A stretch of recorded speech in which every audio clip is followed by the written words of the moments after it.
नमस्कार दोस्तों, BM classes YouTube channel पर आपका एक बार फिर बहुत बहुत स्वागत है।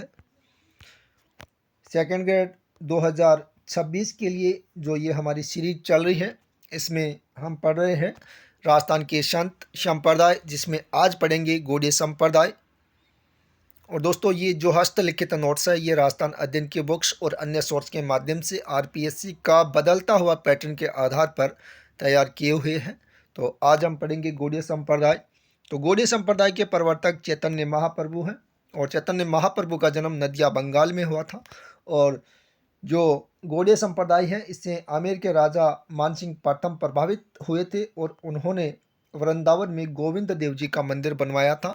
ये आपको ध्यान में रखना है कि गौड़ीय संप्रदाय के प्रवर्तक कौन है, और जो आमेर के राजा मानसिंह प्रथम थे, उनके द्वारा वृंदावन में गोविंद देव जी का मंदिर बनवाया गया, गौड़ीय संप्रदाय से प्रभावित होकर। आगे हम बात करते हैं नाथ संप्रदाय। तो नाथ संप्रदाय की राजस्थान में दो शाखाएं हैं। पहली बैराग पंथ, जिसका जो मुख्य पीठ है वो राता डूंगा नागौर में है, और दूसरी माननाथी, जिसकी पीठ है महा मंदिर जोधपुर में। और नाथ संप्रदाय की जो प्रमुख गद्दी है वो सीरे मंदिर जालोर में स्थित है। तो इसमें आपको ध्यान में रखना है कि बैराग पंथ की राजस्थान में दो शाखाएं हैं। नाथ संप्रदाय की राजस्थान में दो शाखाएं हैं, बैराग पंथ और माननाथी, और इसकी जो प्रमुख गद्दी है वो सीरे मंदिर जालोर में स्थित है। आगे अगर हम बात करें तो संत लालगिरी, इनका संबंध सुलखिया चूरू से है, क्योंकि यहाँ पर इनका जन्म हुआ था और इन्होंने अलखिया संप्रदाय चलाया था। और ये जाति से मोची थे। इनके जो शिष्य थे सभी जातियों के लोग थे, और इन्होंने 12 वर्ष तक बीकानेर दुर्ग के सामने रहे। यानी संत लालगिरी जी 12 वर्ष तक बीकानेर दुर्ग के सामने रहे, और वहाँ पर आज भी लाल पत्थर लगा हुआ है। यानी लालगिरी जी की स्मृति में बीकानेर दुर्ग के सामने लाल पत्थर आज भी लगा हुआ है। और इनकी जो समाधि है वो गलताजी जयपुर में है, और इनकी जो मुख्य पीठ है वो बीकानेर में है। यह बात आपको ध्यान में रखना है कि लालगिरी जी की समाधि तो गलता जयपुर में, और जो प्रमुख पीठ है वो बीकानेर में है। और आगे बात करते हैं ग्रंथ की। तो अलखिया, अलख प्रस्तुति, प्रकाश और कुंडलिया प्रसिद्ध इसके ग्रंथ है। किस संप्रदाय के? अलखिया संप्रदाय के। यानी लालगिरी जी के द्वारा चलाए गए अलखिया संप्रदाय के जो प्रमुख ग्रंथ है वो अलग प्रस्तुति, प्रकाश और कुंडलिया प्रसिद्ध है। आगे हम बात करते हैं संत प्राणनाथ। तो संत प्राणनाथ के द्वारा प्रणामी संप्रदाय चलाया गया, और इसके संस्थापक, प्रणामी संप्रदाय के संस्थापक प्राणनाथ जी हैं। इनका जन्म गुजरात में हुआ था। इस संप्रदाय की मुख्य गद्दी पन्ना में है, और ये आपको ध्यान में रखना है कि प्रणामी संप्रदाय का जो मंदिर है राजस्थान में वो कृष्ण मंदिर है जयपुर में। ये आपको ध्यान में रखना है कि प्रणामी संप्रदाय का राजस्थान में मंदिर कहाँ पर है? जयपुर में है, और कृष्ण मंदिर है। आगे अगर हम बात करें तो इस संप्रदाय के उपदेशों का संग्रह, यानी प्रणामी संप्रदाय के जो उपदेश है उनका संग्रह है कुजलम स्वरूप नामक ग्रंथ में मिलता है। आगे हम बात करते हैं मीराबाई के बारे में। तो मीराबाई का जन्म कुड़की गांव ब्यावर में हुआ था। कब हुआ था? 1498 ईस्वी में। ये बात ध्यान में रखनी है। यहाँ से प्रश्न कई बार पूछा जाता है कि मीराबाई का जन्म कहाँ हुआ था? कुड़की गांव में, ब्यावर में। और कब हुआ? 1498 में। इनके पिता का नाम रतन सिंह राठौर, जो बाजोली के जागीरदार थे, और दादा राव दूधा थे, जो मेवाड़ के राजा थे। और मीराबाई का पालन पोषण उनके दादाजी राव दूधा के द्वारा मेड़ता नागौर में किया गया था। मीरा का जन्म, जो नाम था, यानी मीरा के बचपन का नाम पेमल था, और इनके पति देव का नाम भोजराज था, जो राणा सांगा के पुत्र थे। ये क्वेश्चन पूछा गया है सेकंड ग्रेड आरपीएससी के द्वारा। और इनका विवाह है भोजराज के साथ 1516 ईस्वी में हुआ था। इनके गुरु का नाम रैदास यानी रविदास जी थे। तो ये भी आपको ध्यान में रखना है। और भगवान कृष्ण को पति मानकर सगुण भक्ति का मार्ग अपनाया था। इन्हें राजस्थान की राधा कहा जाता है। इन्हें जो मीराबाई है उन्हें राजस्थान की राधा कहा जाता है। और गुजरात में द्वारिका के डेकोर स्थित रणछोड़ मंदिर में 1547 ईस्वी में भगवान कृष्ण की मूर्ति में विलीन हो गई। ये बात भी आपको ध्यान में रखनी है कि मीराबाई अंतिम समय में गुजरात में द्वारिका के डेकोर स्थित रणछोड़ मंदिर में 1547 ईस्वी में भगवान कृष्ण की मूर्ति में विलीन हो गई थी। और मीराबाई की जो रचनाएं हैं वो भी हम देख लेते हैं। टेकारा टीका राग गोविंद, नरसिंह मेहता की हुंडी, रुक्मणी, मंगल पदावली, सत्य भाबानु रूषणो, नरसिंह जीरो मायरो। तो इसमें ये रत्ना खाती के सहयोग से मीराबाई ने लिखी थी और ये ब्रज भाषा में लिखी गई है। तो इसको आपको ध्यान में रखना है कि नरसिंह जीरो मायरो किसके द्वारा लिखी गई है, तो रत्ना खाती के सहयोग से मीराबाई ने लिखी थी ब्रज भाषा में। और ये नरसिंह मेहता की हुंडी, इसको भी आपको ध्यान में रखना है। तो ये मीराबाई की कुछ रचनाएं हैं। आगे हम बात करते हैं सुंदरदास जी। तो ये दादू दयाल जी के शिष्य थे सुंदरदास जी, और सुंदरदास जी का जन्म संवत 1653 ईस्वी में दौसा में हुआ था और खंडेलवाल वैश्य परिवार में। तो आजकल ये पूछा जाता है कि कौन से परिवार में हुआ था, तो सुंदरदास जी का जन्म खंडेलवाल वैश्य परिवार में हुआ था। इनके पिता का नाम परमानंद यानी शाह चोखा था और माता का नाम सती था। इनके 42 ग्रंथ निर्गुण भक्ति की अमूल्य निधि है, यानी इनके जो 42 ग्रंथ है वो निर्गुण भक्ति की अमूल्य निधि है। सुंदरदास जी का निधन सांगानेर में हुआ था संवत 1746 में, और ये इनका कार्यस्थल है दौसा, नारायणा, सांगानेर, फतेहपुर और शेखावाटी में। इनकी जो कुछ प्रमुख रचनाएं हैं वो है बावनी, पीर मुरीद अष्टक, ज्ञान समुद्र, सुंदर विलास, सुंदर सार, रामजी अष्टक और 12 अष्टक। तो इस प्रकार ये कुल मिलाकर 5-6 रचनाएं हैं जो सुंदरदास जी के द्वारा लिखी गई, और इन्होंने दादू पंथ में नागा साधु वर्ग प्रारंभ किया था। ये आपको ध्यान में रखना है कि दादू पंथ में नागा साधु वर्ग किसके द्वारा प्रारंभ किया गया, तो सुंदरदास जी के द्वारा प्रारंभ किया गया। और इन्हें सुंदर फतेहपुरिया भी कहा जाता है, यानी सुंदरदास जी को सुंदर फतेहपुरिया भी कहा जाता है। आगे अगर हम बात करें संत रजब जी, तो संत रजब जी के बारे में 2022-25 के सेकंड ग्रेड एग्जाम में क्वेश्चन पूछा गया था। इनका जन्म सांगानेर जयपुर में संवत 1624 में हुआ था पठान परिवार में, यानी संत रजब जी का जन्म पठान परिवार में सांगानेर जयपुर में संवत 1624 में हुआ था। इनके गुरु थे दादू दयाल। जीवन भर दूल्हे के वेश में रहे थे, यानी रजब जी जीवन भर दूल्हे के वेश में रहे थे, और इनकी मृत्यु सांगानेर में हुई थी संवत 1746 में। और इनके जो ग्रंथ है वो रजब वाणी और सर्वंगी, ये 2 ग्रंथ है, ये आपको ध्यान में रखना है। आगे हम बात करते हैं नवल संप्रदाय। नवल संप्रदाय की बात करें तो इनका प्रवर्तक नवलदास जी, ये भी सेकंड ग्रेड 2025 के एग्जाम में पूछा गया क्वेश्चन है। नवलदास जी का जन्म हसोलाव ग्राम में हुआ था नागौर में, और इनका जो मुख्य मंदिर है नवल संप्रदाय का जोधपुर में है। इनके उपदेश नवलेश्वर अनुभव वाणी में है, यानी नवल दास जी के जो उपदेश है वो नवलेश्वर अनुभव वाणी में स्थित है। और नवल दास जी का जन्म असोलाव ग्राम में हुआ था। असोलाव ग्राम कहाँ पर है, नागौर में। आगे बात करते हैं राजा राम संप्रदाय। राजा राम संप्रदाय के प्रवर्तक राजा राम है। राजा राम के द्वारा विष्णोई संप्रदाय की तरह हरे वृक्षों को नहीं काटने का उपदेश दिया गया। तो ये बात इसमें आपको ध्यान में रखनी है कि राजा राम संप्रदाय में भी विष्णोई संप्रदाय की तरह हरे वृक्षों को नहीं काटने का उपदेश दिया गया है।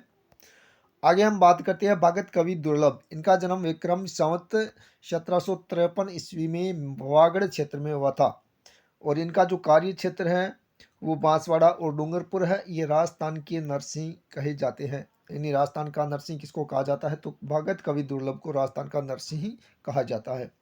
आगे बात करते हैं गुदड़ संप्रदाय। तो इसमें भी सेकंड ग्रेड एग्जाम 2025 में क्वेश्चन पूछा गया है। तो गुदड़ संप्रदाय के प्रवर्तक संत दास जी हैं, और गुदड़ संप्रदाय की प्रमुख गद्दी दांतड़ा साहबपुरा में स्थित है। ये क्वेश्चन पूछा गया था। संत दास जी गुदड़ी से बने कपड़े पहनते थे, इसलिए इसे गुदड़ संप्रदाय के नाम से जाना जाता है। आगे बात करते हैं तेरापंथ संप्रदाय। तो तेरापंथ संप्रदाय के प्रवर्तक भीखण जी या संत भिक्षु है। भीखण जी का जन्म कंटालिया जोधपुर में हुआ था। इन्होंने 1760 में तेरापंथ संप्रदाय की स्थापना की। ये बात आपको ध्यान में रखनी कि तेरापंथ संप्रदाय की स्थापना किसके द्वारा की गई, तो भीखण जी या संत भिक्षु के द्वारा 1760 ईस्वी में की गई थी। और इनका जन्म कंटालिया जोधपुर में हुआ था, लेकिन इनकी मृत्यु सीरियाई पाली में हुई थी। आगे हम बात करते हैं आचार्य तुलसी जी। आचार्य तुलसी जी ये भी जैन संप्रदाय के हैं और तेरा पंथ संप्रदाय के 9वें आचार्य थे। यानी आचार्य तुलसी जी तेरा पंथ संप्रदाय के 9वें आचार्य थे। इनका जन्म लाडनू डीडवाना कुचामन में विक्रम संवत 1971 में हुआ था और 1 मार्च 1949 को सरदार शहर से अणुव्रत का प्रारंभ किया। यानी सरदार शहर चूरू से आचार्य तुलसी जी के द्वारा 1 मार्च 1949 को अणुव्रत प्रारंभ किया गया था आचार्य तुलसी जी के द्वारा। 1991 की बात करें तो सुजानगढ़ चूरू में मर्यादा महोत्सव का आयोजन किया गया। यानी आचार्य तुलसी जी के द्वारा 1991 में सुजानगढ़ चूरू से मर्यादा महोत्सव का आयोजन किया गया। आगे हम बात करते हैं आचार्य महाप्रज्ञ। तो ये जैन धर्म के तेरापंथ संप्रदाय के 10वें संत थे। यानी आचार्य जो महाप्रज्ञ थे वो तेरापंथ संप्रदाय के 10वें गुरु थे। इनका जन्म टामकोर झुंझुनू में 14 जून 1920 को हुआ था और शिक्षा प्रणाली में इन्होंने जीवन विज्ञान का विकास किया और 2003 में सूरत में राष्ट्रपति डॉक्टर APJ अब्दुल कलाम ने सर्वधर्म सम्मेलन का आयोजन किया जिसमें अध्यक्षता आचार्य महाप्रज्ञ के द्वारा की गई थी। तो इनका जन्म टमकोर झुंझुनू में 14 जून 1920 को हुआ था और तेरापंथ संप्रदाय के 10वें संत थे आचार्य महाप्रज्ञ। तो ये थोड़ा आचार्य महाप्रज्ञ के बारे में हम और देख लेते हैं। आचार्य महाप्रज्ञ के द्वारा ध्यान की एक वैज्ञानिक पद्धति यानी प्रेक्षा ध्यान का प्रतिपादन किया गया 1970 में। यानी प्रेक्षा ध्यान की जो विधि है ये वैज्ञानिक विधि है, इसका प्रतिपादन किया गया था आचार्य महाप्रज्ञ के द्वारा और 2004 में आचार्य महाप्रज्ञ को सांप्रदायिक सद्भाव पुरस्कार से सम्मानित किया गया था और इनकी जो समाधि स्थल है वो सरदार शहर चूरू में स्थित है। इसे अध्यात्म का शांति पीठ कहा जाता है। इनकी जो प्रमुख पुस्तक है वो श्रवण महावीर और ऋषभायन है। ये पुस्तक भी आपको ध्यान में रखने की आचार्य महाप्रज्ञ की पुस्तक है श्रवण महावीर और ऋषभायन। आगे हम बात करते हैं संत रानाबाई। तो संत रानाबाई राजस्थान की दूसरी मीरा कहा जाता है। यह बात आपको ध्यान में रखना है कि संत रानाबाई को राजस्थान की दूसरी मीरा कहा जाता है। संत रानाबाई का जन्म हरनावा डीडवाना कुचामन में 1540 ईस्वी में हुआ था। इनके पिता राम गोपाल और माता गंगाबाई थी। इनकी जो शिक्षा दीक्षा है वो खोजी जी महाराज से मिली थी। तो संत रानाबाई को शिक्षा और दीक्षा जो महाराज थे खोजी जी उनके द्वारा दी गई और चतुरदास जी की शिष्या थी। ये बात आपको ध्यान में रखना कि संत रानाबाई के गुरु कौन थे? चतुरदास जी। और इन्होंने जीवित समाधि ली थी हरनावा में। हरनावा कहाँ पर है? डीडवाना कुचामन में है। और कब ली? 1570 ईस्वी में। तो रानाबाई ने जीवित समाधि 1570 में हरनावा में ली और हरनावा में मेला लगता है संत रानाबाई का भाद्रपद शुक्ला त्रयोदशी को। यानी भाद्रपद शुक्ला त्रयोदशी को संत रानाबाई का मेला लगता है हरनावा में। आगे हम बात करते हैं ख्वाजा मोइनुद्दीन चिश्ती की। तो यहाँ से हर बार क्वेश्चन पूछा जाता है, इनको थोड़ा डिटेल में पढ़ेंगे क्योंकि RPSC का जो बदलता हुआ पैटर्न है उनके आधार पर मैंने ये नोट्स तैयार किए हैं। अगर आपको मेरा वीडियो पसंद आ रहा है, मेरा नोट्स अच्छे लग रहे हैं तो मेरे चैनल को सब्सक्राइब करके अपने दोस्तों के साथ शेयर करें। अब हम बात करते हैं ख्वाजा मोइनुद्दीन चिश्ती के बारे में। तो 1192 ईस्वी में मोहम्मद गोरी की सेना के साथ भारत आए थे पृथ्वीराज तृतीय के समय। तो ये बात ध्यान में रखनी है कि ख्वाजा मोइनुद्दीन चिश्ती भारत कब आए थे? 1192 ईस्वी में मोहम्मद गोरी की सेना के साथ और उस समय पृथ्वीराज तृतीय का शासन था अजमेर में। ख्वाजा मोइनुद्दीन चिश्ती का जन्म संजरी गांव फारस में हुआ था। इनके पिता हजरत ख्वाजा सैयद और माता बीवी शाह नूर थी। इनकी 2 पत्नियां थी, एक मुस्लिम और दूसरी राजपूत। इनके गुरु हजरत शेख उस्मान हारूनी थे और अब्दुल्ला अंसारी। यानी इनके 2 गुरु थे, हजरत शेख उस्मान हारूनी और अब्दुल्ला अंसारी। इनका खानका अजमेर में है। इनका इंतकाल 1233 अजमेर में हुआ था। इनकी जो दरगाह है वो अजमेर में स्थित है। इन्होंने चिश्तिया परंपरा की नींव डाली थी। यानी चिश्तिया परंपरा इसीलिए इनको कहा जाता है चिश्ती संप्रदाय के थे। अजमेर की दरगाह है हिंदू मुस्लिम सांप्रदायिक सद्भाव का सर्वोत्तम स्थल है। मोहम्मद गोरी ने इनके समय अजमेर पर 2 बार आक्रमण किया था। तो ये बात आपको ध्यान में रखनी है कि मोहम्मद गोरी ने ख्वाजा मोइनुद्दीन चिश्ती के समय अजमेर में 2 बार आक्रमण किया था। आगे अगर हम बात करें तो मोहम्मद गोरी ने इन्हें सुल्तान उल हिंद की उपाधि दी थी। इन्हें ख्वाजा मोइनुद्दीन को मोहम्मद गोरी के द्वारा उपाधि दी गई थी सुल्तान उल हिंद। और अजमेर में ख्वाजा साहब की दरगाह का निर्माण इल्तुतमिश के द्वारा करवाया गया था। ये बातें आपको ध्यान में रखनी है। अकबर इस दरगाह पर 14 बार आया तथा उसने इस दरगाह को 18 गांव भेंट किए। तो ये जो 2-3 लाइन है ये आपको ध्यान में रखने योग्य है कि अकबर इस दरगाह पर 14 बार आए और इस दरगाह को 18 गांव भेंट किए थे। अजमेर में ख्वाजा साहब की दरगाह का निर्माण इल्तुतमिश के द्वारा करवाया गया। मोहम्मद गोरी ने सुल्तान उल हिंद की उपाधि दी थी ख्वाजा मोइनुद्दीन चिश्ती को। मोहम्मद गोरी ने इनके समय अजमेर पर 2 बार आक्रमण किया था। इन बातों को आपको ध्यान में रखना है, ये इम्पोर्टेंट फैक्ट है। आगे अगर हम बात करें तो पीर फखरुद्दीन दाऊदी बोहरा संप्रदाय का प्रमुख केंद्र है। मुख्य केंद्र है इसका गलियाकोट डूंगरपुर में। यानी पीर फखरुद्दीन के बारे में अगर बात करें तो गलियाकोट इसका मुख्य केंद्र है, गलियाकोट डूंगरपुर में। इस स्थान को मजार ए फकरी कहते हैं। यानी जो गलियाकोट डूंगरपुर में पीर फखरुद्दीन की जो दरगाह है इसे मजार ए फकरी भी कहते हैं। इनका जो उर्स लगता है यानी मेला मुहर्रम की 27 तारीख को लगता है। तो दाऊदी बोहरा संप्रदाय का प्रमुख जो केंद्र है वो गलियाकोट डूंगरपुर में स्थित है। इसे मजार ए फकरी भी कहते हैं। उर्स लगता है मुहर्रम की 27 तारीख को। आगे अगर हम बात करें तो नरहड़ के हजरत शक्कर पीर बाबा, इनकी दरगाह नरहड़ झुंझुनू में स्थित है। अन्य नाम है बागड़ का धनी भी कहते हैं शक्कर, हजरत शक्कर पीर को, और हजरत शक्कर पीर भी कहते हैं। यानी बागड़ के धनी और हजरत शक्कर पीर ये नरहड़ के हजरत शक्कर पीर है जिनकी दरगाह नरहड़ झुंझुनू में स्थित है। इनका मेला हजरत शक्कर पीर बाबा का मेला कृष्ण जन्माष्टमी को लगता है। आगे हम बात करते हैं शेख हमीदुद्दीन नागौरी। तो शेख हमीदुद्दीन नागौरी सुवल गांव नागौर में अपना केंद्र बनाकर इस्लाम का प्रचार किया था। तो शेख हमीदुद्दीन के द्वारा सुवल गांव नागौर में है जिसे अपना केंद्र बनाया और इस्लाम धर्म का प्रचार किया। इल्तुतमिश द्वारा प्रदत्त शेख उल इस्लाम के पद को अस्वीकार कर दिया गया। यानी इल्तुतमिश के द्वारा हमीदुद्दीन को शेख उल इस्लाम का पद दिया गया, लेकिन इनके द्वारा इस पद को ठुकरा दिया गया यानी अस्वीकार किया गया और ये कृषि से अपनी आजीविका चलाते थे। ख्वाजा मोइनुद्दीन चिश्ती ने उपाधि दी थी सुल्तान उल तारकीनी यानी सन्यासियों के सुल्तान। यानी जो ख्वाजा मोइनुद्दीन चिश्ती थे उनके द्वारा हमीदुद्दीन को सुल्तान उल तारकीन की उपाधि दी गई थी और हमीदुद्दीन की मृत्यु 1274 ईस्वी में हुई थी। भारत में अजमेर के बाद नागौर में दूसरा बड़ा उर्स हमीदुद्दीन नागौरी का लगता है। ये आपको ध्यान में रखना है कि अजमेर के बाद नागौर में दूसरा बड़ा उर्स लगता है किसका, हमीदुद्दीन नागौरी का। और ख्वाजा मोइनुद्दीन जो अजमेर में दरगाह है उस पर पहला और उसके बाद दूसरा बड़ा नागौर में उर्स लगता है। आगे हम बात करते हैं प्रसिद्ध जो महिला संत है राजस्थान की, उनके बारे में कई बार क्वेश्चन पूछे जाते हैं।